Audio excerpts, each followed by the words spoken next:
Bienvenue à tous. C'est vraiment une grande joie.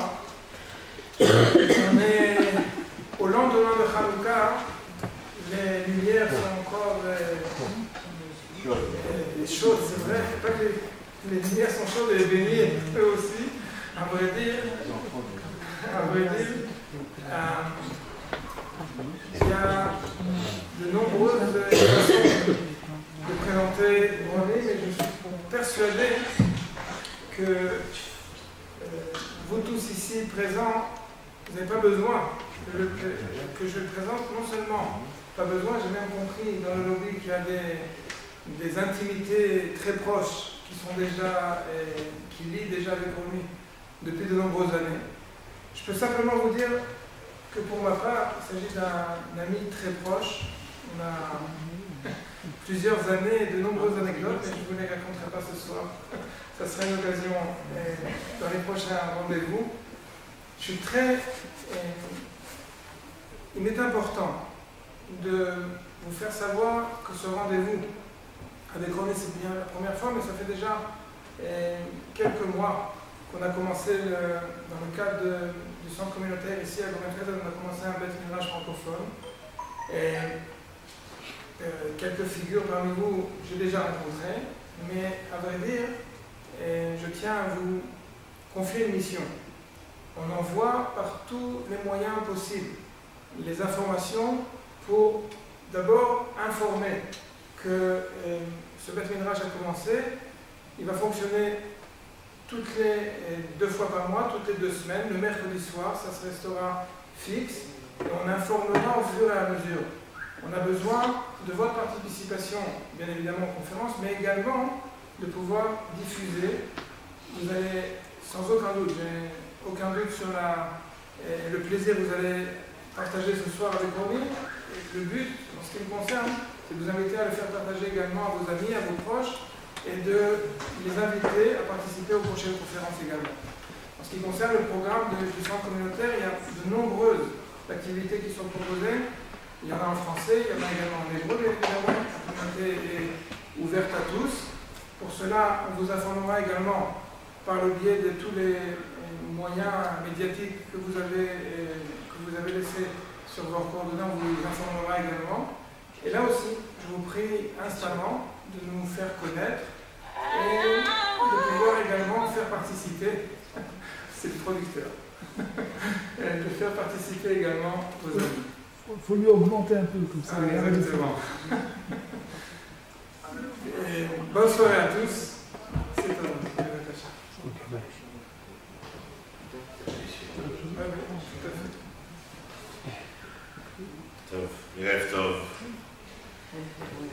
Le sujet qu'on a choisi ce soir, c'est la femme et le devenir de l'homme. Un peu pour paraphraser Aragon, qui avait dit la femme est l'avenir de l'homme. Mais étant donné que je me débrouille pas mal en français, j'ai pensé que l'avenir de l'homme, l'avenir c'est l'épithète du verbe avoir, alors que le devenir c'est l'épithète du verbe être. Et donc quand je dis la femme est le devenir de l'homme, et non pas l'avenir, c'est qu'il est question ici de devenir à travers l'être, la constitution qualitative et non pas quantitative. Quand on parle de l'avoir, on parlerait de quantité, alors que lorsque l'on parle d'être, on parle de qualité. Rosh Chodesh Tevet, c'est une fête qui, une cérémonie ou un cérémonial qui a gardé mémoire dans les pays arabes, du Moyen-Orient et du Maghreb, sous le nom de Eid el-Bet, c'est-à-dire la fête des filles, Banot.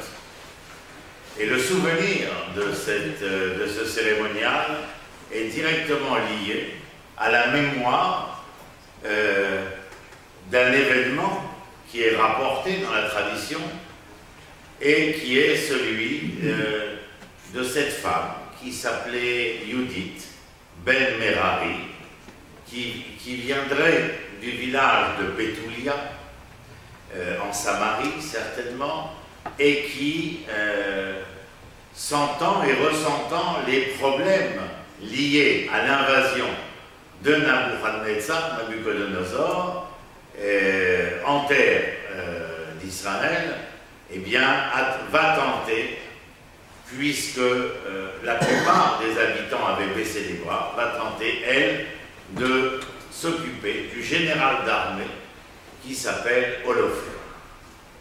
Ça s'appelle comment? Holofernes. Cette tradition, elle vient d'un livre apocryphe. Les livres apocryphes, on en a beaucoup. Par exemple, les Maccabim.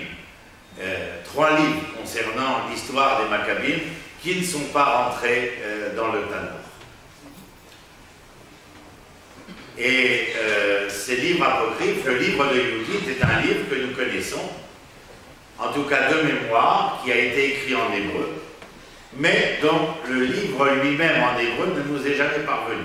C'est sa traduction par les Grecs, les Septante, qui nous parviendra entre les mains, et puis surtout, ce sont les chrétiens qui vont insérer dans le canon biblique du Nouveau Testament le livre de Yehudit, et ça s'appelle la Vulgate, la traduction latine du Tanakh.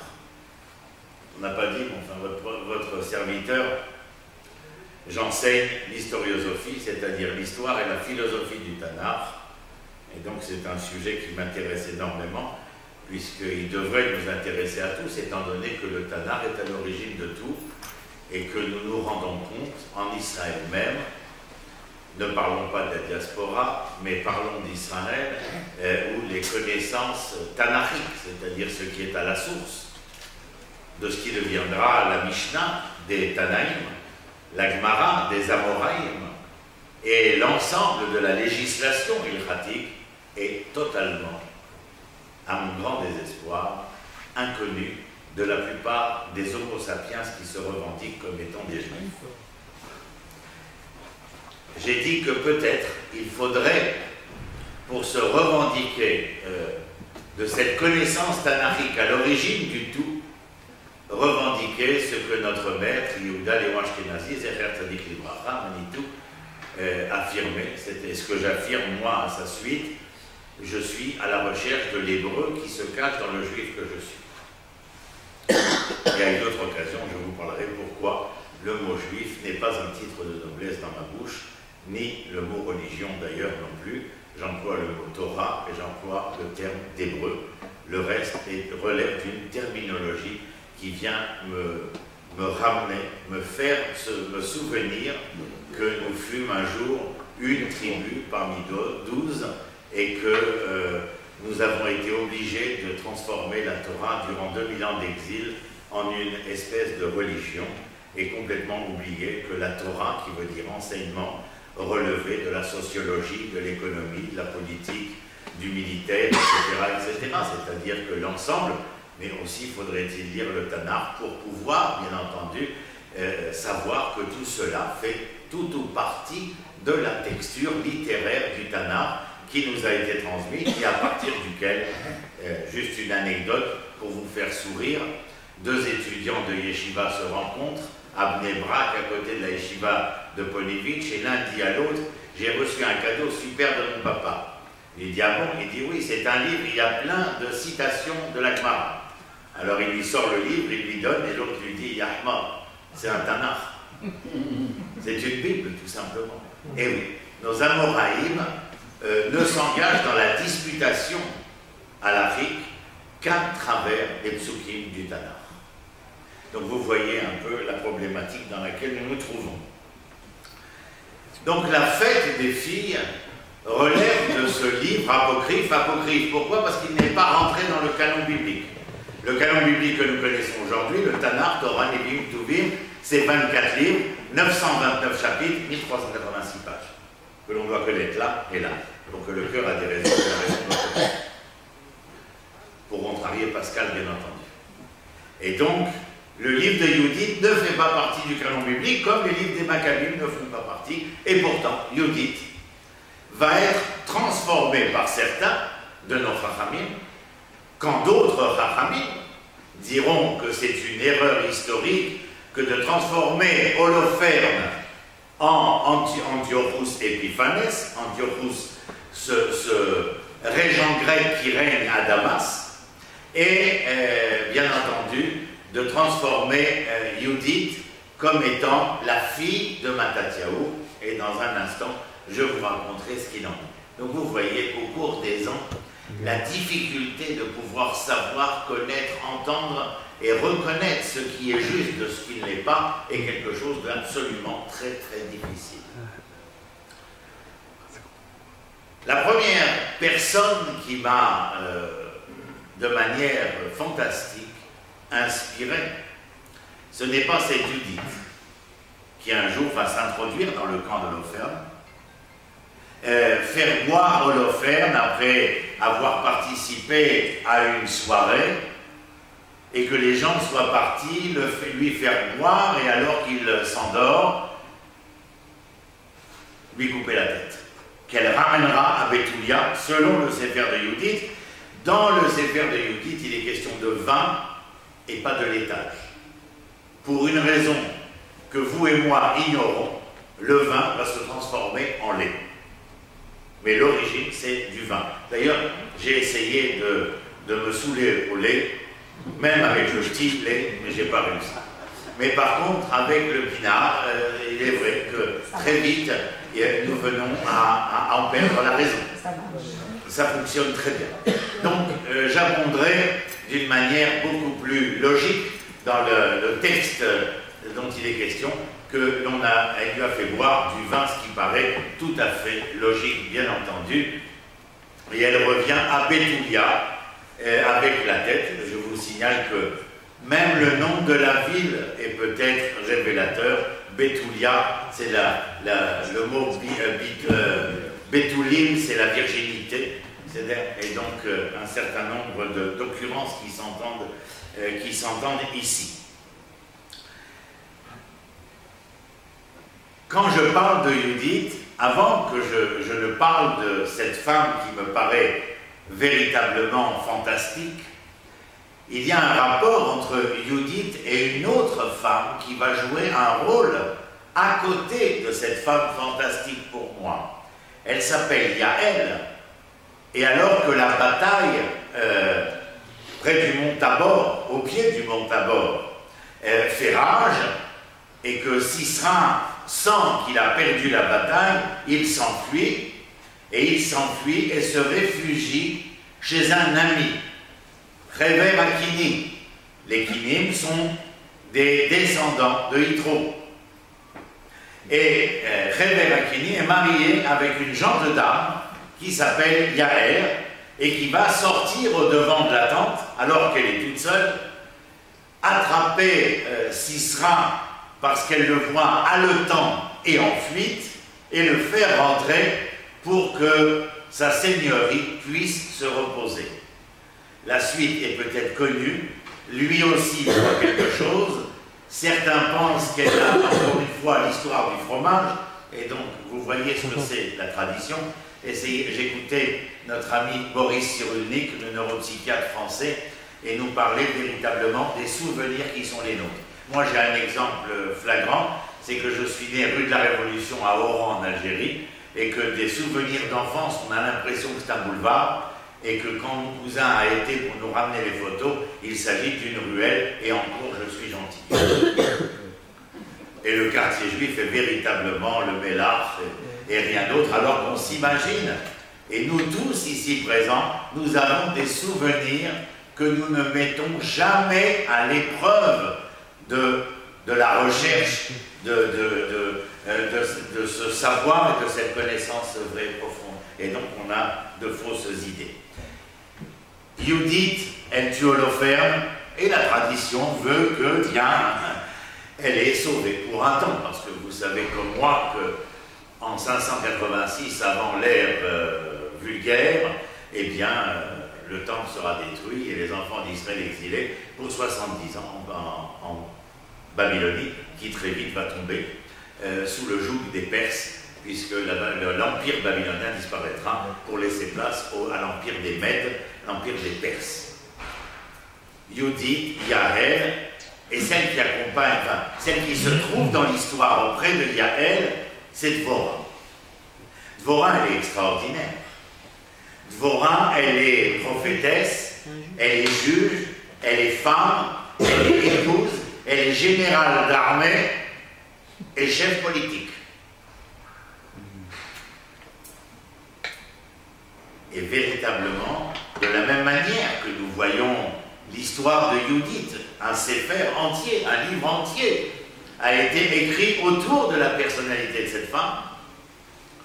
Et le texte biblique, le Tanakh, que nous utilisons, c'est mon livre de chevet depuis des dizaines d'années, vous voyez, ça c'est celui de l'armée, donc il a plus de 30 ans. Et bien véritablement, dans le livre de Shoftim, nous trouvons la description de cette femme, épouse, juge, prophétesse. Et elle fait appeler Barak pour qu'il soit son général d'armée. Et elle lui indique comment mener la bataille contre Sisera et les Assyriens. Elle indique exactement le mont Tabor, 10 000 hommes en haut, 10 000 hommes en bas. Il y a un fleuve Kishon qui passe en bas. Il faudra qu'il pleuve un peu pour que le terrain au pied du mont Tabor se transforme en bourbier et que celui qui détient la force militaire régionale, Sisera, arrivera à grand galop avec ses chars qui, lorsqu'ils arriveront sur le Kishon, vont s'embourber. Les 10 000 hommes recevront l'ordre de Dvorah de descendre sus à l'ennemi barbare et on n'en fera qu'une seule bouchée. D'où la fuite de Sisera.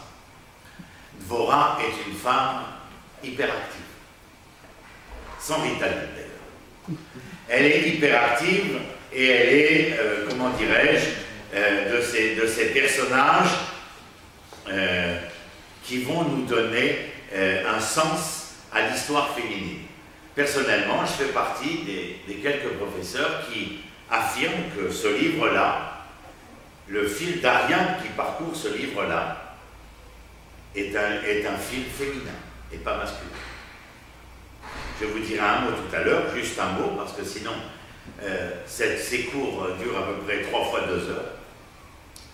Mais je vous donne un exemple pour vous mettre les choses à l'esprit.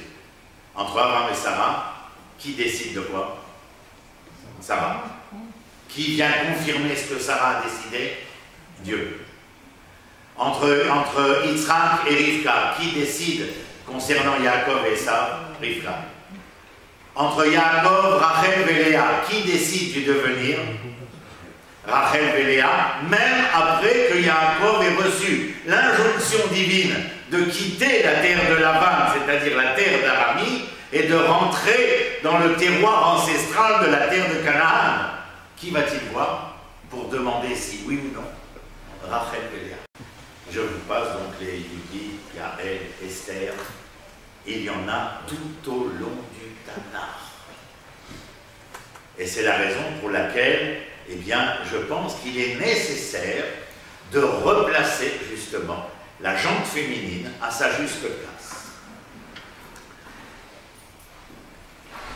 Il y a quelque chose que je vais vous raconter immédiatement, si je trouve ma feuille, voilà. Et elle concerne cette fête qui vient de passer. Je ne rentre pas sur les tenants et les aboutissants de la fête qui ne m'intéressent pas ce soir, mais qui sont tout aussi problématiques que le Sefer Yudit d'ailleurs. Mais peu importe. Il y a quelque chose d'important qui concerne la femme dans la fête de Hanouka. À tel point que le Shulchan Arour dira, je vous passe les citations pour ne pas vous embêter, mais le Mishnah Brura et le Shulchan Arour diront qu'après l'allumage, les femmes ne doivent pas travailler et quel temps prendre? Celui d'une demi-heure. À la fin, je vous dirai à quoi sert cette demi-heure-là. Et pourquoi est-ce que les femmes ne doivent pas travailler et se reposer ce temps d'une demi-heure? Pour une seule raison, c'est qu'elles sont, elles, la cause, la responsabilité fondamentale de la fête de Hanouka. Que s'est-il passé? Eh bien, je vais vous le raconter. Encore une fois, je ne vous lis pas, ça vient d'un midrash qui s'appelle Maaser Hanouka, qui est dans le Otsar Midrashim de M. Eisenstein. C'est un midrash qui date du Moyen-Âge et qui nous raconte ceci. Je vous la fais brève, comme disent certains Français, c'est nouveau. C'est pas de souci, je vous la fais brève. Et donc, il faut apprendre, il faut regarder plus belle la vie, comme ça, tu apprends comment il parle. Que se passe-t-il? Il est fort à parier que la fille de Mattathiaou, c'est-à-dire la sœur de Yehuda, Yochanan et Roulé, s'appelle Myriam. Et non pas Judith, encore une fois. Cette Myriam se marie. Je vous passe le nom, la date du mariage, etc. Elle se marie, et le soir du mariage, il y a donc un banquet. Le seul problème, c'est qu'à cette époque-là, lorsque nous sommes sous l'autorité hégémonique des Séleucides, c'est-à-dire d'Antiochus Épiphanes, c'est-à-dire du pouvoir grec, chaque jeune fille qui vient de se marier passe la nuit de noces chez le seigneur de la cité, ce qu'on appelle le droit de cuissage, qui a survécu jusqu'au 18e, milieu du 19e siècle en Europe centrale, en particulier en Hongrie, d'où la tête rasée de certaines chassidotes en Europe centrale. Maintenant, imaginez la scène. Au banquet, vous avez qui? C'est pas comme aujourd'hui, le cirque festif auquel nous assistons à chaque fois. Il s'agit d'un repas familial dans lequel les membres des deux familles se réunissent, ont le temps de parler, de s'entendre, de se connaître, et de se reconnaître aussi. Et tout d'un coup, alors que tous les frères, ceux qui vont devenir les Maccabim, sont assis au banquet, Myriam va faire une chose que le Midrash raconte sans que l'on puisse imaginer que cela soit possible. Elle monte sur la table et se met nue et elle regarde ses frères. Vous imaginez la tête des frères? Oh ciel! Et elle, que va-t-elle leur dire, nous raconte le Midrash? Vous vous offusquez de ma nudité et rougissez de ce que vous voyez, mais je ne vous ai jamais entendu vous désoler, ni même rougir de ce qui attend votre sœur ce soir, ni de ce qui attendait les filles d'Israël depuis un moment déjà. Et le Midrash dit, là est la raison du début de la bataille des Maccabim, et il n'y en a pas d'autre. Il y a tout un arrangement littéraire. Brit Mila, la corne du bœuf, etc., etc. On peut croire à ce qu'on a envie d'ailleurs. Moi, je crois que la révolte, elle a lieu parce qu'il y avait, d'ailleurs, la mitzvah chez le Rambam, dans Ilchot Hanouka, elle s'appellera comment, monsieur le rabbin? Moi, je suis prof, toi, t'es rabbin. Ne ou beito. La mitzvah, ne ou beito. C'est-à-dire la bougie et sa maison. Qui est sa maison? Barak Tuvot, Rabbi Abba, En Beiti et En Beiti, et là, Ke Ishti. Ki Ishti, Ke Beiti. Ma femme et ma maison. Voilà. C'est-à-dire que nous allumons afin de laver l'affront qui a été fait aux femmes. Il y a la guerre, il y a le fait que nous allons gagner la guerre. Vous avez remarqué d'ailleurs, dans la Tfila, on ne parle pas des nérotes. Et dans le Birkat Amazon, on ne parle pas des nérotes à lui-même. On parle de quoi? Du Chanukah Tamizbeah et du Hallel. Parce que le Hallel doit se dire, ainsi chez le Rambam, à chaque fois que nous sommes sauvés des mains de nos ennemis, c'est-à-dire que nous pouvons desserrer le joug qui pèse sur nous. Et donc, Yehuda et ses frères vont lever l'épée et brandir l'étendard de la révolte. Parce qu'il y avait là, non pas un crime de lèse-majesté à l'encontre du pouvoir séleucide grec, mais un crime de lèse-majesté concernant qui? L'Éternel. Chilul Hashem. Et s'il n'y avait pas une révolte des Maccabim au nom de ceux qui avaient été vidés de sens, Chilul, Chaloul. Chaloul, c'est vide de sens. C'est un pot, il n'y a rien dedans.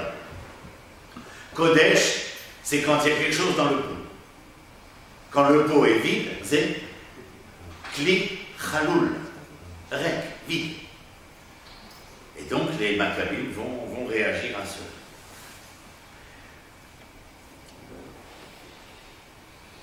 Vous voyez, dans la Mishnah Moura, Nashim, Dafka Nashim, les filles chez Nasa, Nes al Yadehem, chez Echila Yehudit. Et Ilou, on rappelle encore une fois Yehudit.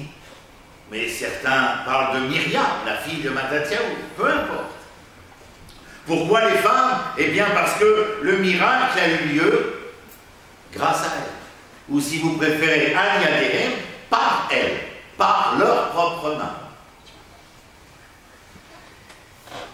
Il y a une autre femme très active. Elle nous est rappelée dans le traité de Souka, du Talmud de Babylone, et elle s'appelle, elle aussi Myriam, mais elle est la fille de Bilga, qui est une des familles qui servaient au temple, c'est-à-dire c'est une Kohénite. Elle va décider de quitter papa et maman et la famille de Bilga, et de se marier avec un grec, et lorsque ceux-ci vont battre les Hébreux d'antan et envahir le Mikdash, elle va rentrer jusqu'au Misbéa et mettre des coups de pied dans le Misbéa en l'appelant Lucus Lucus. Lucus, c'est le loup. Ça vous dit rien, Lucus? En latin, lupus. Homonimi est. L'homme est un loup pour l'homme. Mas lupus, un loup. Mas lupus en latin, un loup. Et elle l'appelle le loup parce qu'elle dit, elle donne des coups de pied, elle se rebelle, c'est-à-dire face à une Yael, une Yudit et à une Dvorah, elle est, elle, une rebelle dans l'histoire, mais encore une fois, qui vient essayer de signifier quelque chose, car elle interpelle Dieu en mettant des coups de pied, enfin, je pense des coups de sandales à cette époque-là, et en mettant ces coups de pied, elle dit, comment as-tu pu laisser faire une telle chose? Et si tu as laissé faire une telle chose, comme on l'entendra tout au long de l'histoire, vous le savez, si tu n'étais pas là dans tel drame de l'histoire, c'est que tu n'es pas. Voilà ce que dit Myriam Bat Bilga. Elle est excessivement intéressante, elle aussi. Je ne suis pas exhaustif, c'est-à-dire je ne peux pas tout raconter, vu le temps qui nous est imparti. Et je veux que vous posiez des questions, bien entendu. Donc, je vous ai présenté Sefer Yudit, Yael, Sisra, et vous voyez que ce sont des femmes combattantes, énergiques, volontaires. Yudit travaille à la rédemption de la souveraineté d'Israël. Devorah, à l'assurance de l'indépendance et de la souveraineté d'Israël. Yael, elle donne un coup de main à Devorah. En faisant quoi? En coupant la tête de Sisra. Il y a une autre femme dans l'histoire, c'est la mère de Sisra, mais elle ne nous intéresse pas ce soir. Et puis bien sûr, quand on a parlé de ces femmes-là, il est important d'essayer de se poser la question, mais enfin, d'où sortent-elles pour avoir un tel courage, une telle abnégation? Vous imaginez que Yudit, lorsqu'elle rentre chez Holoferne, elle a autant de chances d'en sortir, non je dirais, elle a plus de chances de ne pas sortir que de s'en sortir vivante. Il y a donc là un acte de résistance et une abnégation totale. Dvorah est chef militaire, mais elle écrira une merveilleuse ode, une chanson, Shirat Dvorah, le cantique de Dvorah. Et elle viendra remettre en cause les tribus qui n'ont pas participé à l'assurance de cette souveraineté, de cette indépendance, à tous ceux qui, parmi Israël, ne sont pas sortis de chez eux prendre les armes pour défendre le devenir d'Israël. Prenez votre livre, tous les soirs, vous lisez un chapitre. Votre serviteur est un des maîtres de conférence du projet israélien, du gouvernement israélien, le projet 929, et nous lisons 5 chapitres par semaine dans toutes les langues les plus célèbres. Je suis celui qui donne cours en français. Nous finissons le livre de Job en ce moment, et nous avons commencé à Bereshit. C'est presque 2 ans de travail pour finir le Tanakh, mais imaginez que rien qu'en Israël, il y a un peu plus de 250 000 Israéliens inscrits au programme 929. C'est vous dire l'intérêt avec lequel le livre reprend toutes ces lettres de noblesse.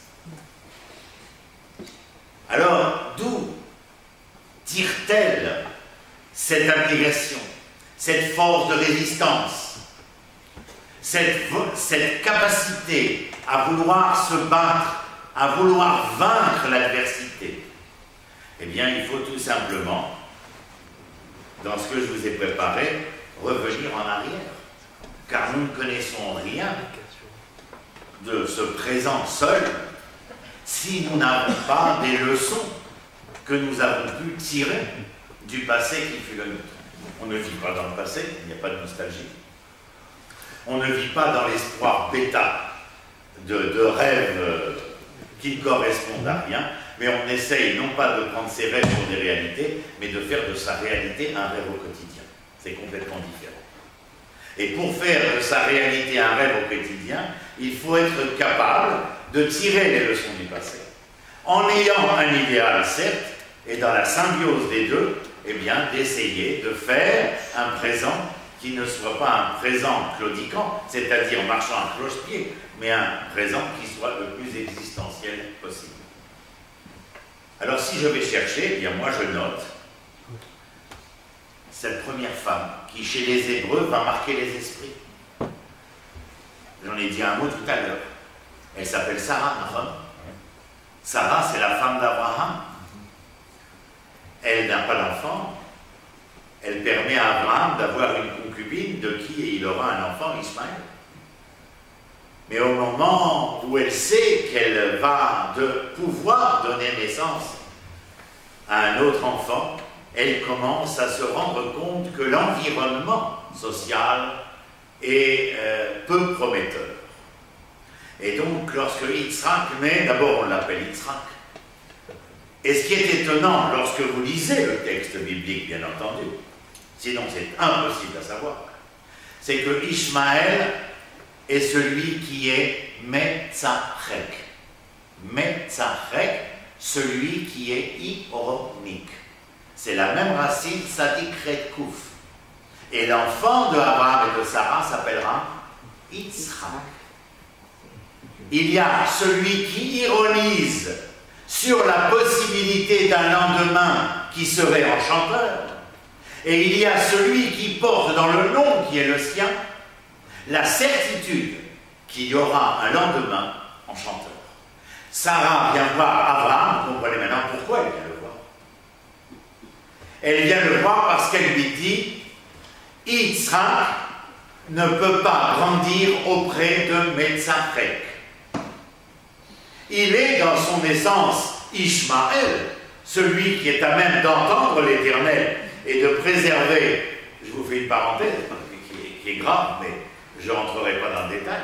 Il est par excellence Ishmaël, celui qui entend l'Éternel, mais il l'entend dans l'oreille interne, c'est-à-dire qu'il possède la capacité de rétablir l'équilibre de l'humanité. Celui qui est jugé sur le mont Moria, c'est Édom, Esav. Mais Ishmaël n'est pas jugé. Parce que Ishmaël, d'après la tradition, eh bien, est revenu à de meilleures intentions, c'est-à-dire servir ce que son nom signifie. Mais pour l'instant, Sarah a dit, dans la situation qui est donnée, Ishmaël, Metzarek, ne peut pas grandir auprès de Yitzhak, chez Yitzhak. Et donc, elle dit à son époux, le grand Abraham, mon chéri, il faudrait voir à congédier Mère Agar et son jouvenceau Ishmaël. Comment est-ce possible? Moi, tu voudrais que l'on puisse dans l'histoire, lorsque Ronnie donnera cours un jour, qu'il dise « Oh, Abraham, comment avez-vous pu vous jouer de celle que vous aimiez? Allons, sire !» Et Sarah lui dit « Je me moque de ton théâtre, Avramouche. Moi, j'ai dit qu'ils ne grandiront pas ensemble. Enfin, c'est pas possible. » Et l'Éternel vient voir Abraham, dit « Toi, la bouche, coucou. Tout ce qu'elle te dit, il faut l'écouter, mon chéri. Oui, mais il n'y a pas de Avramouche. Tout ce qu'elle te dit, fais-le. Tu sais pourquoi, Avramouche? Ben non, je ne sais pas. Je croyais que c'était moi le patriarche. Que nous construisions une société patriarcale. Que les pères avaient la main mise. L'Éternel lui fait, ouais. On sait très bien pourquoi certaines personnes disent je suis fort, c'est parce qu'elle est faible. Vous voulez faire valoir que vous êtes le sexe fort, alors qu'en vérité, vous n'êtes rien. Parce que le sexe fort n'est pas celui qui se croit fort. Celui qui affirme, c'est que psychologiquement, cliniquement, il a une difficulté à se reconnaître. Et il a besoin toute la journée de dire « et moi », sans parler des Chinois. Donc il est bien clair que Sarah a raison, et Sarah est, si Abraham est chesed, il est amour, ne traduisez pas chesed par bonté au catéchisme. Chesed n'a jamais été la bonté, que Dieu nous préserve. 2000 ans d'exil au milieu de la curie a complètement atrophié les neurones des Juifs. Chesed, c'est amour. Point bas. Ça aussi ils disent, c'est nous, Christian Diaz. Point bas. J'apprends bien mes leçons. Point bas. C'est-à-dire qu'Abraham est amour. Et il fait ce qu'il fait, d'ailleurs. Par amour. Je vous rappelle qu'au pied de ma maison, puisque j'habite Ramat Mamre Hebron, au pied de ma maison, demain matin, je vais ouvrir mon volet et je vois Eloné Mamre, la vallée de Mamre. C'est là qu'il a posé sa tente. Une tente, T-E-N bien entendu, une tente ouverte aux 4 vents.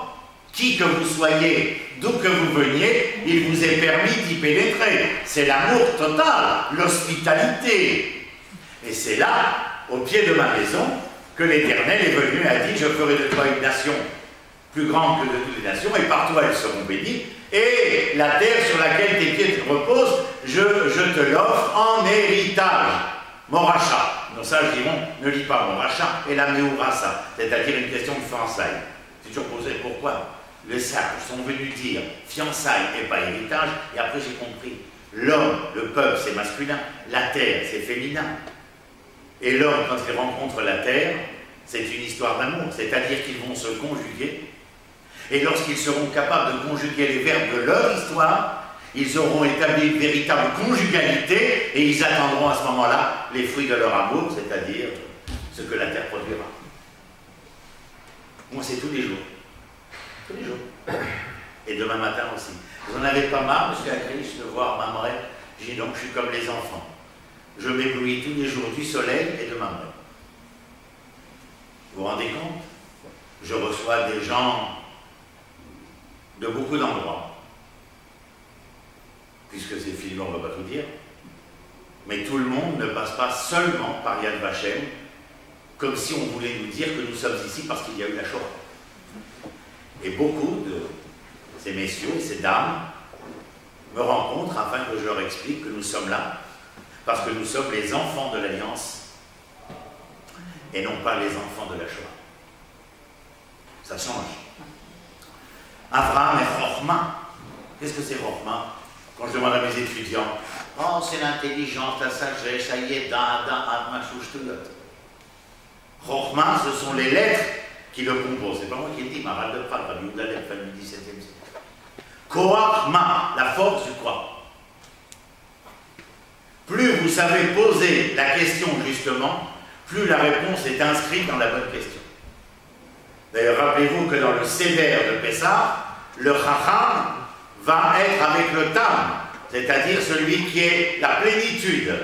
Alors que celui qui ne sait pas poser de questions, Eno Yodialishol, va être allié à celui qui est Racha. Encore une fois, mauvaise traduction. Racha, le Tam d'ailleurs, ça aussi. C'est pas le nier, Iskel, il ne comprend rien. Parce qu'il y a marqué Yaakov Ishtam Yeshevolim. Torah Hashem Telima. Mais Shivat Nafesh. C'est donc que Tam, c'est la plénitude, l'entièreté de la chose. Et celui qui ne sait pas poser de questions, j'ai une formation médicale, pour ceux qui le savent, j'ai travaillé 30 ans à Dassain Karem en réanimation et en oncologie, c'est-à-dire accompagner les malades cancéreux. Les 5 dernières années, avant mon accident cardiaque, je travaillais sur l'accompagnement des malades en fin de vie, c'est-à-dire que j'apprenais aux malades à vivre leur mort. Et il y a, si vous laissez un malade dans un lit, après un mois que vous vouliez le lever, la première prescription sera physiothérapie. C'est-à-dire qu'il faudra remuscler les membres, bien entendu. Imaginez là. Et non Yodé Alishol. Et là, c'est pas 30 jours. Il y en a, ça fait 5 ans, 10 ans, 15 ans, 20 ans. Là, Esther, dans quel état ils sont? Atrophie neuronale. Alors, cela devient Racha. Racha, ce n'est pas le méchant, comme le Tam, ce n'est pas le niais. Racha, c'est celui qui a l'incapacité de faire la différence entre le bien et le mal, le jour, la nuit, l'obscurité et la lumière. Si simple que ça. Et Sarah, qui est-elle? Bina. Bina, je vais vous donner un exemple. Mamache le plus simple possible. Un homme, il sort dehors, il dit, tiens, qu'est-ce donc des nuages noirs? Et sa femme vient et lui dit, s'il y a des nuages noirs, c'est certainement qu'il va pleuvoir. Vous voyez, c'est un exemple de cours élémentaire première année, mais qui dit bien ce que ça veut dire. C'est-à-dire qu'elle est Mevina Davar Mitor Davar, c'est-à-dire qu'elle comprend une chose à travers une autre, elle a une intuition logique naturelle, alors que lui est la force de la question, ce qui lui permettra d'être parmi les premiers chercheurs et découvreurs, etc. Mais Dieu donne réponse à Sarah en lui disant, c'est toi qui as raison. La deuxième, c'est Rivka. Veravia Bon Saïr. C'est l'information qu'on lui donne. D'accord? Veravia Bon Saïr. Qui, entre Yaakov et Esav, qui servira l'un ou l'autre? Et elle ne veut pas que Yaakov soit le serviteur de Esav. Tu pourrais laisser parler le pauvre Yitzhak, déjà qui s'est marié très tard. Laissez-lui une chance de s'exprimer. À peine t'a-t-il connu qui t'a emmené dans l'attente de sa mère afin de se remettre des émotions de la mort de sa mère. Sigmund aurait eu un grand traité à faire là-dessus. Mais Rivka décide tout autrement. Elle décide de prendre les rênes de l'histoire comme sa belle-mère, Sarah. Et elle va orienter l'histoire à l'encontre de ce que naturellement Yitzhak pouvait penser. Le cri que Esav poussera lorsqu'il se rendra compte qu'il a été défait, démuni de la bracha de son père, le Midrash vient et dit que ce cri-là sera entendu où? À Suse, en Babylonie, quand l'extermination sera aux portes. Et peut-être que celui qui a écrit Suse, c'est parce qu'il était de l'époque qu'il connaissait, mais peut-être que nous aurions pu dire Berlin. Mais je laisse votre esprit vagabonder. Nous sommes des hommes de Torah, mais nous sommes aussi des chercheurs. Des gens qui travaillons jour et nuit sur les textes, sur le sens, sur ce qui a été dit, d'où vient la géographie, la géopolitique, les sciences, la sociologie, la philosophie, la recoupure des textes. Rien n'est laissé au hasard. C'est la chance que nous avons l'État d'Israël aujourd'hui, que nous faisons ça au vu et au su de tous, pendant des siècles.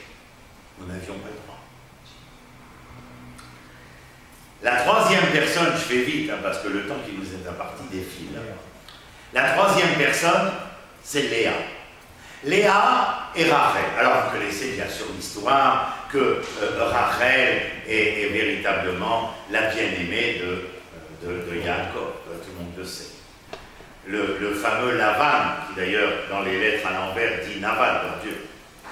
Il est blanc devant et ordure derrière. Va se jouer de Yaakov et lui donner en mariage Madame Léa. Et Léa a les yeux rêches parce qu'elle pleure, elle se lamente sur la destinée que la société patriarcale lui proposait. Et elle va dire, ben non mais Coco, comme ça, comme Rivka, ça passera pas. Rachel est l'amour romantique, Léa est l'amour construit. Quand j'emmène mes étudiants ou ces gens que je reçois habituellement, tout près de chez moi aussi, à Marat Marpella, alors on est auprès du tombeau, enfin proche, les tombeaux sont 6 à 8 mètres plus bas, ce que nous avons c'est une symbolique de tombeau, et je raconte cette histoire. Rachel est enterrée à Bethléem, mais Léa est enterrée à Marat Marpella. Pourquoi? Parce que si Léa a compris que l'amour romantique allait servir de clé, c'est-à-dire de contenant, elle a compris qu'elle allait pouvoir enseigner à Yaakov ce que veut dire le contenu de l'amour. Comment fait-elle? À chaque fois qu'elle a un enfant, elle lui donne un nom bizarre. Le premier enfant, c'est Réhouven. On va dire, regardez, c'est un garçon. Pas du tout. C'est un garçon parce que je lui ai appris à me regarder. Le deuxième enfant s'appelle Shimon. Après lui avoir appris à me regarder, je lui ai appris à m'entendre. Pas Ozen, pas Akshem, et là, l'Ishmoa. Vous savez que l'oreille, en médecine, en anatomie, est partagée en 3. Externe, moyenne et interne. Les Hazin, les Hachiv, l'Ishmoa. Shema Israël, de la naissance à la mort. Pourquoi? Il y a là ce que je vous ai dit tout à l'heure. Le centre, le liquide du centre de gravité. L'équilibre de l'existence. De la naissance à la mort. Incroyable. Elle l'appelle Shimon parce qu'après lui avoir appris elle doit avoir appris à la regarder, elle lui a appris à l'entendre. Et elle aura un troisième enfant qu'elle appellera Lévi, racine du verbe Lélavot. Après lui avoir appris à la regarder, à l'entendre, elle lui apprend à l'accompagner. Et enfin, le quatrième, elle l'appellera Yehuda. Elle sera la première femme de l'histoire du féminisme à pouvoir dire Toda à l'Éternel de m'avoir permis d'enseigner que l'amour n'était pas dans le romantisme qui n'en était que le contenant, mais dans l'amour qui se construisait, car lui n'en était que le contenu. Quelle femme! Chaval à l'azman. Ça c'est chez nous. Ça c'est chez nous. Chaval à l'azman. Il y a quelque chose que je ne peux pas oublier. Une autre Myriam. Vous vous rappelez? Elle a quel âge? Adolescente, tout juste. Son père a divorcé de sa mère, Abraham de Yocheved. On l'imagine, israélienne de l'époque.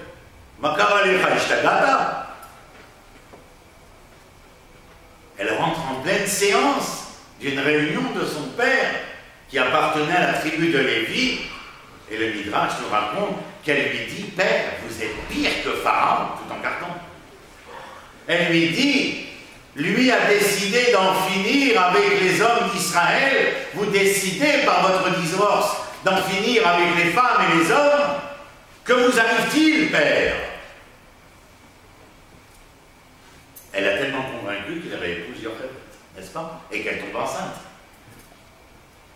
D'un enfant qui, lorsqu'il naîtra, prématuré, va être mis dans une corbeille et posé sur le Nil.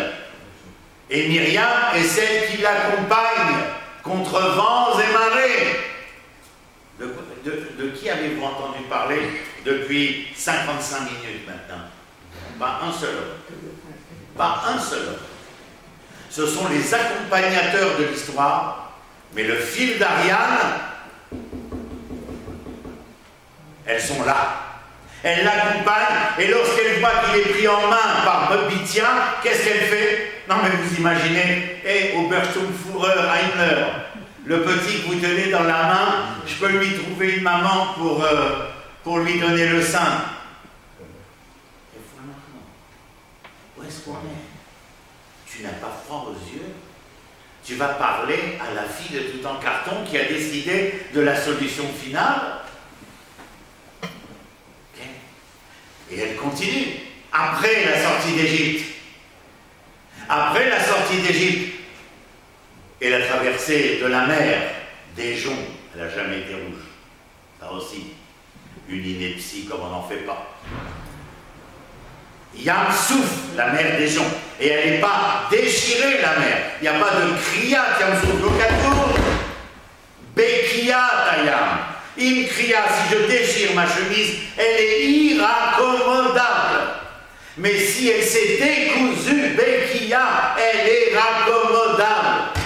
Ya Allah, comment c'est possible de vivre depuis tant d'années dans l'erreur, dans l'ineptie? Après la traversée de la mer des joncs, on lit, nous, qu'est-ce qu'on lit? Ah, c'est Yachir Moshe ou Israël, d'accord? Ah ben, juste après, qu'est-ce qu'il y a écrit? Je vais nous réciter, toi. Vatikar Myriam. Hein? J'entends pas.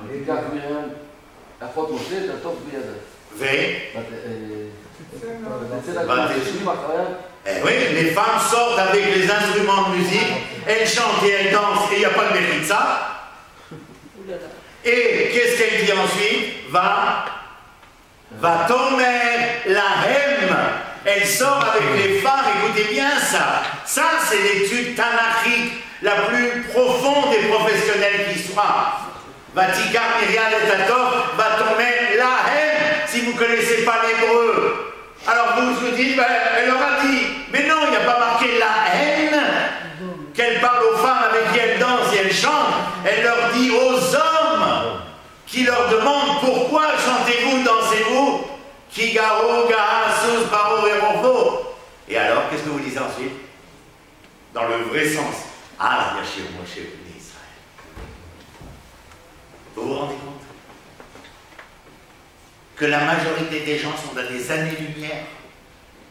Tout simplement parce que ce ne sont pas des étudiants, parce que ce ne sont pas des hommes et des femmes de Torah. Ce sont des hommes et des femmes de culte et de religion. Mais Dieu, il n'a jamais voulu ça. Dieu, il a un projet. Vous avez remarqué le début du livre? Adam, Chava, Noah, Migdal, Babel. Il y a Israël Echad. Il y a un Ivri Echad. Il y a un Yehudi Echad. Quel est le projet au tout début? Il concerne qui au tout début? L'humanité. Adam et Chava échouent. Caïn et Abel échouent, le premier fratricide. Noah échoue. La tour de Babel échoue. Il y a un petit bonhomme à Ur-Kasdim. Je veux bien relever le défi. Vous, moi, nous sommes les enfants de celui qui a dit « Je veux relever le défi ». C'est important. Je me dépêche. Il y a autre chose que je voulais... il y a deux personnages dont je voulais vous parler, mais c'est juste un instant que j'ai noté. La première, ce sont des femmes combattantes. Elles sont plutôt modernes, puisqu'elles ont traversé notre histoire à nous.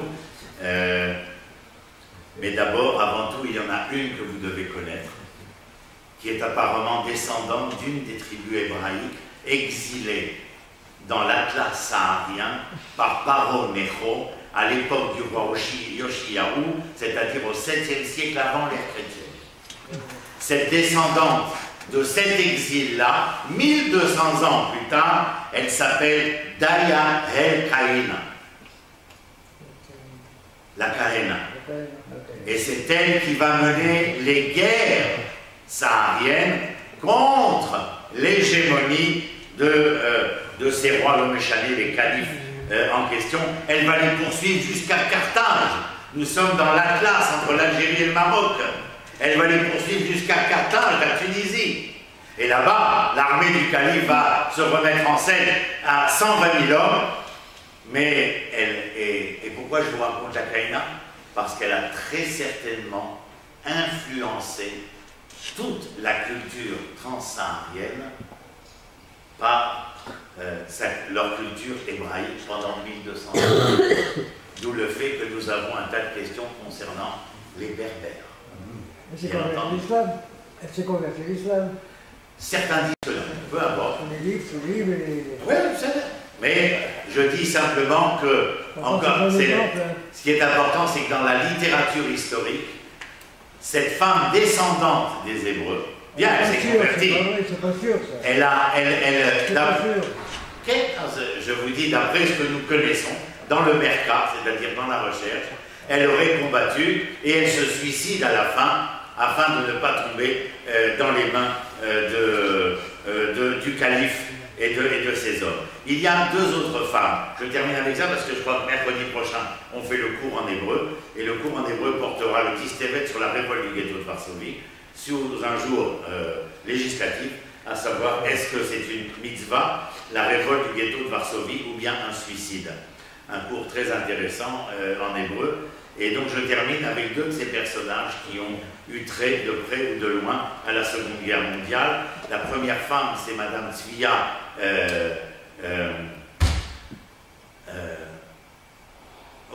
j'ai oublié le nom. La deuxième, c'est Hana Senesh, que vous devez connaître, qui va être, comment dire, elle va être Tzvia Lubetkin. Tzvia Lubetkin, qui va fonder avec son mari, Ante Zuckerman, le kibbutz que nous connaissons aujourd'hui et qu'il faut visiter, le Chamea Betarot. Cette femme fait partie aussi de toutes ces femmes qui, comme à Auschwitz, comme dans le ghetto de Varsovie, vont se révolter et essayer, malgré que la situation soit au péril de leur vie, essayer de redorer le blason d'Israël, de redorer les couleurs d'Israël. Hana Senesh est née en 1921, elle fait son aliyah en 1939, elle est parachutée à Budapest d'où elle vient en 1943, elle est attrapée dès son arrivée en Hongrie, elle va être suppliciée, massacrée physiquement et elle va être abattue le 7 novembre 1944. En 1950, on a ramené son corps au kibbutz Sdotia, à côté de Kisavia, et elle est surtout, et avec ça je termine, l'auteur de cette chanson que tous nos enfants connaissent en Israël, Eli, Eli. Et cette chanson reste gravée, Eli, Eli, Shelo, Ligamer Leolam, Achol Ve'ayam, Rishrush, Shelamahim, Barak Hashamahim, Tfilat Adam. Elle n'était pas particulièrement religieuse, elle était toranique. Alors elle commence avec Eli, Eli, et elle termine avec Tefilat à Adam. Elle laisse un message véritablement en tant qu'héroïne d'Israël, mais qui sont les descendantes de celles dont nous avons parlé ce soir, très succinctement, je vous rassure, parce que sur chacune, il peut y avoir un cours d'1 heure, mais à travers Yehudi, Yael, Dvorah, on peut le dire, Besrout Nashim Tzadkaniot Yatzalem Mitzrayim.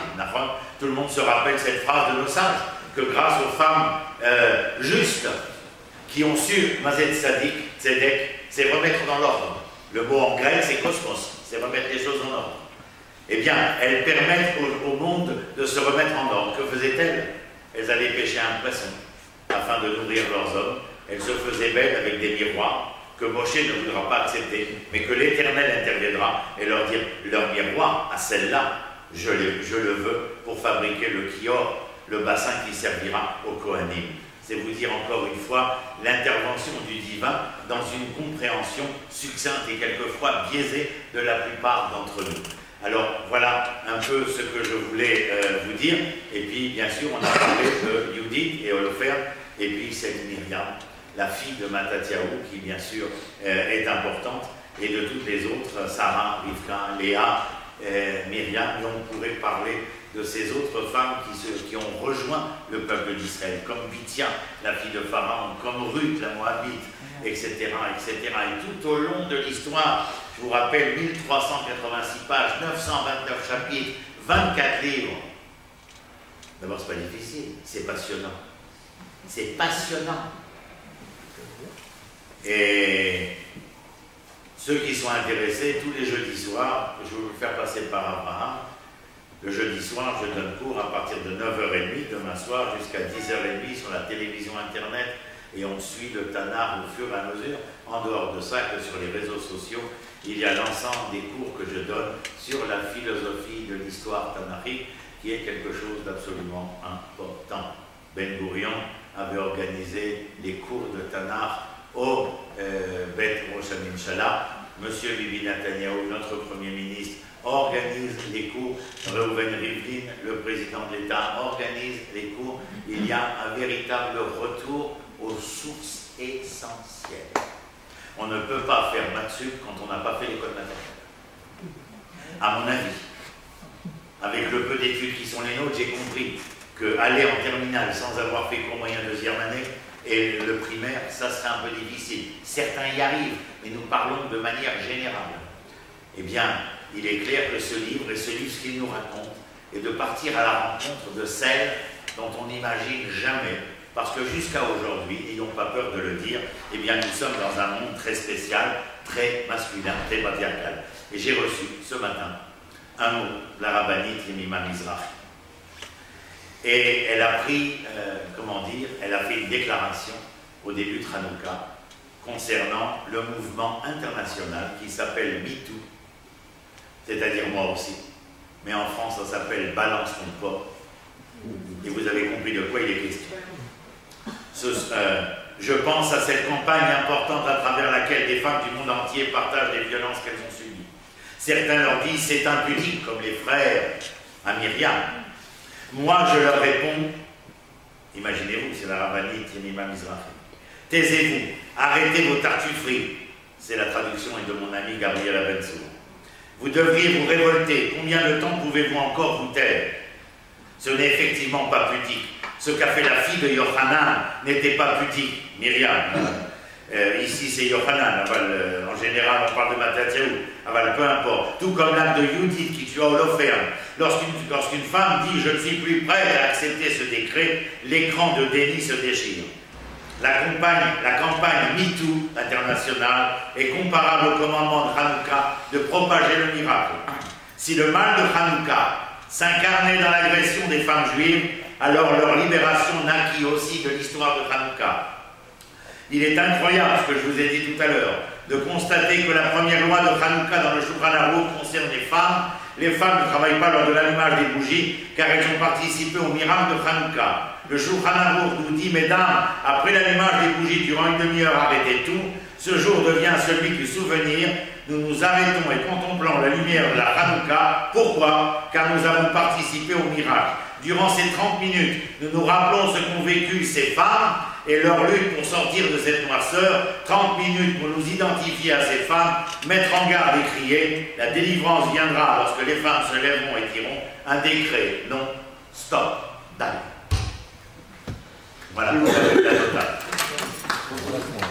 Posez vos questions, bien entendu. C'est pour le même prix. Si pour toutes les femmes qu'on a vues dans le Tanakh, elles ont été poussées, je ne sais pas, une intuition, par une force divine, on va appeler ça comme... Maintenant, on a l'expérience de 4000 ans, 4500 ans, nos femmes à nous, nos filles, nos compagnes. Alors, qu'est-ce qu'il faut qu'elles fassent pour qu'elles aient cette même force? Et où se trouve le Kvod Vatmelech Pnima? Comment est-ce qu'on peut conjuguer et comment est-ce qu'on peut acquérir toutes ces qualités-là, de nos jours? Voilà, alors je pense que la réponse, elle est dans le fait que nous nous retrouvons dans une situation que nous n'avons jamais connue pendant 2000 ans. C'est-à-dire que nous nous retrouvons comme un peuple et non plus comme une communauté. Que nous nous retrouvons souverains et non pas dépendants. Et nous nous retrouvons indépendants avec une certaine indépendance qui nous permet aujourd'hui justement de retrouver. Vous pensez que on n'imaginait jamais à Paris, il y a 1500 ans, qu'un Yoni Netanyahu pourrait ramener des Juifs emprisonnés à MTB pour les ramener sur la terre de Canaan. On ne pensait jamais que certains d'entre nous, votre serviteur est officier dans l'armée israélienne, et je suis un officier dans le service de réanimation héliportée de l'armée d'Israël. Vous voulez mon exemple à moi? Jamais je pensais monter à une échelle en croix pour retrouver l'hélicoptère. Ils ont même fermé la porte de l'autre côté, tellement j'ai eu peur, un peu plus j'allais de l'autre côté. D'où est-ce que j'ai tiré cette force? Pas seulement parce qu'ils ont tiré à blanc en faisant croire que c'était vrai, mais parce qu'il y avait un courage qui exigeait. Quand j'étais soldat au Liban et que j'ai entendu crier maman et qu'il a fallu ouvrir une gorge pour faire une trachéotomie, ou rentrer à l'intérieur pour mettre un trocard et libérer l'air qui s'était enfilé, vous trouvez des forces que nous ne connaissions pas. Moi, je connais mon grand-père, c'était pas un exemple parce qu'il était militaire français. Il était persuadé, il avait même changé son nom, très français, etc. Mais il s'est quand même fait le 16 juillet 42, il s'est fait arrêter comme tout le monde, bien entendu. Mais nous ne connaissions pas. Donc la rue de la Révolution, les Juifs marchaient la tête baissée. Donc c'est la réalité. L'Israël d'aujourd'hui fait qu'on peut trouver ces... Ils ont pris le nom des Français parce qu'ils avaient honte de ce qu'ils étaient. La Révolution, c'était pas comme ça, c'était pas, je sais pas, la tête baissée. Ils s'appelaient Jean-Paul, André, Michel, François. C'est déjà une manière de se prostituer. Oui. Francisé parce que c'était... Non, parce que c'est une... Ah oui, mais regardez comment aujourd'hui, moi je suis très fier de voir, quand je ne vais plus en mission en France, mais quand j'allais encore, de remarquer les Mohamed et les Fatima, où les ministres au gouvernement gardaient leur prénom et se présentaient avec fierté quand les Juifs ont parcouru les trottoirs de la France. S'il vous plaît, une dernière question. Si vous permettez, je reviens sur Hanouka. Et par rapport au Tanakh, vous parlez, on ne trouve pas trace dans le Tanakh de l'histoire de Maccabée. On ne le trouve nulle part. Mais contrairement à Purim où il y a une Megillah, il n'y a pas de Megillah de Hanouka. On me dit, mais je ne sais pas, c'est vous qui allez me répondre, qu'on retrouve dans les livres grecs l'histoire de Hanouka. Non, vous avez le livre des livres hébreux, Maccabée. Il y a le livre de Maccabée. Ils ne sont pas simplement ce qu'on appelle des livres apocryphes, comme je l'ai dit au tout début. Ils n'ont pas inséré dans le canon biblique. La même discussion a eu lieu à propos d'Esther. La Megillah d'Esther n'a pas été inscrite dans le canon biblique de prime abord. Ça a été une discussion. Certains ne voulaient pas. Shirachirim, la même chose. Et il y a eu des discussions. Donc le fait que tel livre et tel livre ne soient pas reste d'une certaine manière intéressant et d'une certaine manière subjectif. C'est-à-dire que je ne peux pas étudier le Tanakh, et d'ailleurs tous les grands maîtres Sfaradim, qui étaient des gens à l'ouverture d'esprit importante, puisqu'ils étaient des hommes de science, de littérature et de pensée philosophique et pensée ésotérique, eh bien, se sont penchés sur l'ensemble des textes qui auraient pu composer le texte biblique. Alors l'histoire de Hanouka, elle n'est pas racontée. Nous savons d'une manière pratiquement certaine qu'il y a eu une volonté, après la chute du Second Temple, d'éviter de rappeler l'échec de la révolte hasmonéenne, étant donné que le régime hasmonéen s'est décrépit au fur et à mesure du temps. Je vous rappelle, de la même manière, les lumières de Hanouka la lumière de Hanouka, la Hanoukia si vous préférez, était allumée au temple. Elle n'a jamais été allumée dans les maisons d'Israël. Pendant 300 ans, elle a été. C'est Hillel et Shammai dans la discussion mishnahite, qui alors, voyant Hérode ayant tué sa femme, ses enfants, et devenant une personnalité hégémonique vis-à-vis de la tradition d'Israël, bien qu'il ait construit le second temple et le caveau des patriarches à Hébron, eh bien le danger que recelait l'attitude de Hérode amène Hillel et Shammai à discuter de cette proposition, à savoir Ner Ish ou Beto. C'est-à-dire que l'on allume dans sa propre maison en souvenir. Mais ce qu'on allumait dans le temple, c'était en souvenir de Chanukah Tamizbéa et du Nitzachon, de la victoire, d'où le Hallel que l'on disait pendant 300 ans. Voilà. Mais Zénaphon que nous n'avons pas. Mesdames, vous avez une question? Ne vous disputez pas. Oui, madame, un peu, on va laisser. Qu'est-ce qu'on fait pour nos filles qui sont combattantes dans l'armée?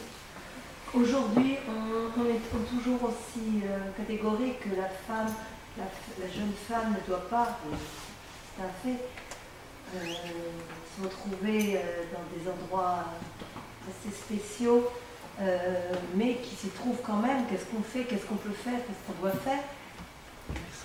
je vais vous dire ce que j'ai fait moi avec mes enfants. J'ai 7 enfants, 19 petits-enfants aujourd'hui. Et mon aîné est rave orthodoxe à Hedera, Roche Kollel, professeur d'études juives également. Et il a une de ses sœurs, qui a 28 ans aujourd'hui, qui a été Chayelet dans l'armée de l'air, et qui n'en a jamais débordé. Elle a fait non seulement Shirut Leumi, mais en plus elle a fait l'armée, pour montrer à tout le monde qu'elle était plus forte que tout le monde. Il faut connaître ses enfants. Chanor et Anahar, Alpi Darko, c'est pas simplement un leitmotiv que Shlomo Ameler a énoncé. Enseigne à l'enfant selon ce qu'il est, c'est ne pas faire de mon enfant un pianiste parce que j'ai raté la carrière de pianiste, mais faire de mon enfant un pianiste parce que vibre en lui les dièses et les sols et les mineurs de la musicalité du pianiste, etc.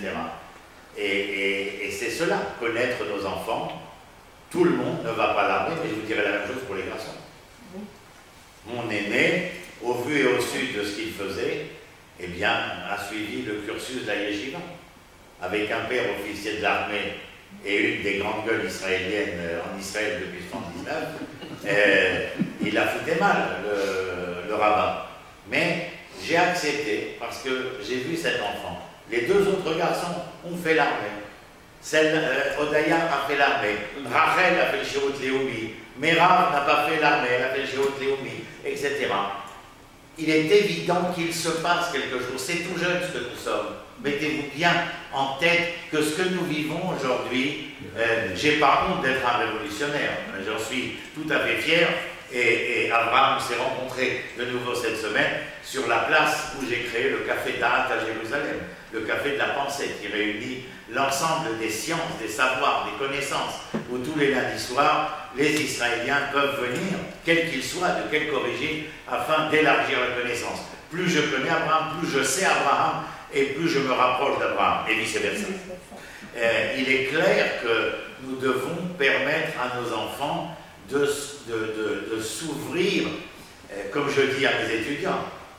Mon rêve, c'est de revenir à l'hébreu tel que nos sages Sfaradis étaient.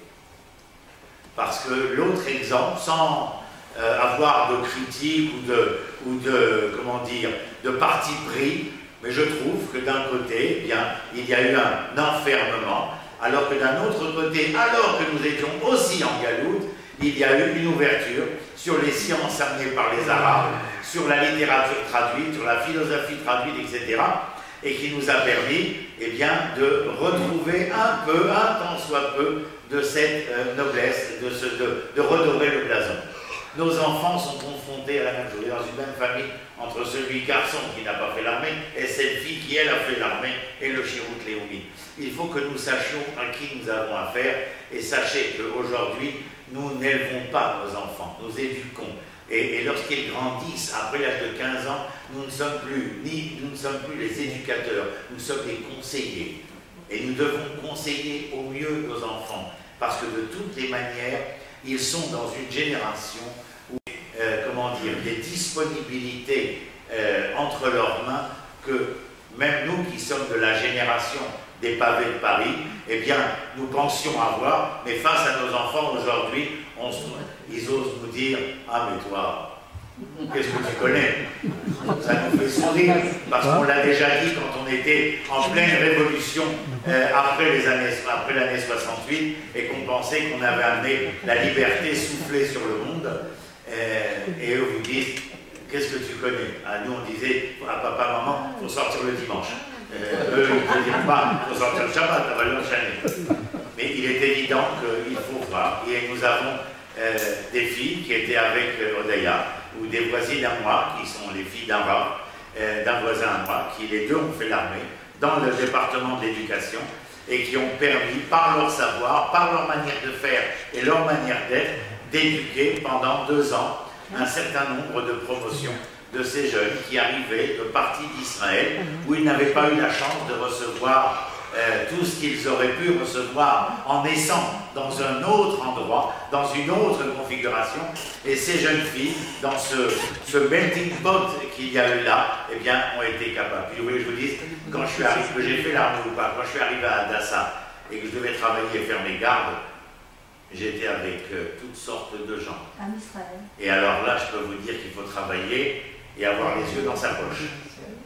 C'est pas évident, mais ça veut dire que nous sommes confrontés. Le fait que tu dises non n'est pas à la mesure de la grandeur identitaire à laquelle tu appartiens. Au contraire, je ne te dis pas non, je te dis il faut savoir se mesurer aux réalités auxquelles nous sommes confrontés. Vaïlokim Nissa et Abraham. Les Nassot, c'est mettre à l'épreuve. Et la racine, toujours en hébreu, chercher la racine, c'est Nes, c'est l'étendard qu'on élève. C'est-à-dire que tout celui qui traverse une épreuve, c'est afin d'en ressortir grandi, élevé. C'est la raison de l'épreuve. L'épreuve qu'on donne à nos étudiants, c'est la même chose. On n'est pas là simplement pour être vache avec la note, etc. Mais on veut qu'ils soient capables, à travers l'épreuve, de nous prouver qu'ils ont travaillé, qu'ils se sont investis. Ils peuvent avoir une mauvaise note. Mais si l'on sait qu'ils se sont investis, alors ils sont rattrapés, ces étudiants-là. Voilà. Donc, il est vrai que la question est difficile. Mais nous sommes aujourd'hui dans une configuration toute nouvelle. Imaginez-vous qu'encore arrive une alia de galoute, complètement paumée d'ailleurs, parlons des Français particulièrement. Ils sont complètement, comment ils disent aussi là-bas, à l'ouest. Ils comprennent strictement rien à ce qui se passe en Israël. Ils n'ont pas fait l'armée, ils n'ont pas étudié là, ils n'ont pas grandi ici. Leurs enfants sont un peu perdus parce qu'à la maison c'est le petit hebdo, les câbles. Et si papa en plus est un voyageur, un grand voltigeur des avions, alors c'est la catastrophe. Et donc vous comprenez qu'on est dans une véritable problématique. Mais les choses changent. Les choses changent. Leurs enfants, leurs petits-enfants, voilà. Je suis content, mon voisin éthiopien s'est marié avec une très belle blonde aux yeux bleus dernièrement. Et puis j'ai un autre voisin avec les yeux bridés et déménagé. Alors lui a épousé une Marocaine qui lui fait la tafina, il découpe la tafina, la famille, le Shabbat. C'est donc la prophétie inscrite ici. Il y a déjà 15 ans qu'il y a déjà ce mélange. Donc nous mélangeons et nous sommes dans un véritable processus de rédemption. Et je n'ai aucun doute que nous touchons les senteurs du début de la délivrance avec toutes les difficultés. Et qui mieux que ces dames pour savoir ce que sont les douleurs de l'enfant.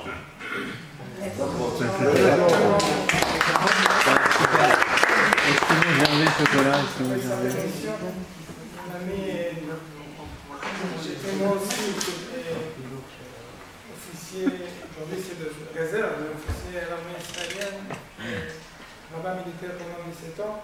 Je tiens malgré tout à compléter la page éducative qu'a dit ici Roni face à l'éventail de tous les cas de filles qui ont fait l'armée. Je tiens également il me semble même de mon devoir de rappeler la position officielle de tous les rabbins, de tous les grands rabbins d'Israël, y compris également ceux qui étaient à la charge de rabbinat dans l'armée elle-même. L'interdiction reste la même. Le fait est que, ce que nous demande Roni de prendre en compte, qu'il y a aussi des volontés parmi les jeunes, comme garçons, comme filles également, de faire le service, c'est une réalité qui ne change en rien le principe de base de la halakha, mais qu'il faut sans aucun doute, on ne peut pas fermer les yeux, il faut sans aucun doute le prendre en compte et savoir conseiller.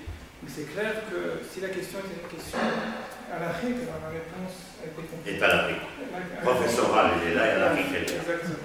Voilà. Merci d'avoir été avec nous.